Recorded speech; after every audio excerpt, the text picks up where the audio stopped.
তোমরা অনেক কঠিন ঘটনা অঙ্ক করছো আজকে। লগারিদম সূচকের সম্পর্ক, লগের সম্পর্ক, সূচকের সম্পর্ককে লগের মাধ্যমে প্রকাশ করেছ, লগের সম্পর্ককে সূচকের মাধ্যমে প্রকাশ করেছে। আজকে আর কয়েক মিনিট সময় আছে আমাদের হাতে, একটু দিকে যাও। এবার তোমাদের একটা কাজ, হাতে না রেখে যোগ করার নিয়ম। এটা কে পারবে? হাতে না রেখে যোগ করার নিয়ম কে পারবে বলো দেখি? আসলে দেখি কে পারো, কে করতে পারো? আমরা সচরাচর হাত রাখি। 5 কত? 13, 3 হাতে পেলাম 1, সেরকম করি না আমরা। আজকে আমরা শিখবো, এদিকে দেখো, আজকে আমরা শিখবো হাতে না রেখে যোগ করার নিয়ম। 8 এবং 8 and 8 ইকুয়াল টু কত?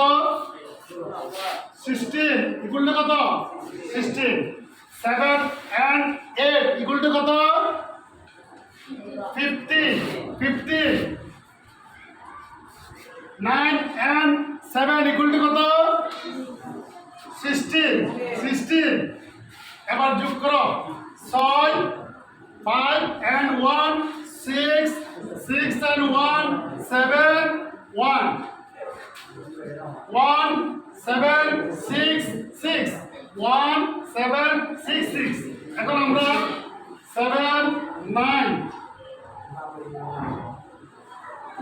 যোগ করলে হবে 6 6 7। তাহলে আজকে আমরা হাতে না রেখে যোগ করার একটা নিয়ম শিখলাম। প্রথমে দুটোর যোগ করবো, একটা সংখ্যা বসাবো, তারপর দুটোর যোগ করে একটা বসাবো, তারপর দুটোর যোগ করে এভাবে বসাবো। 6 6 7 7। তাহলে হাতে না রেখে যোগ করার নিয়ম শিখলাম। ধন্যবাদ।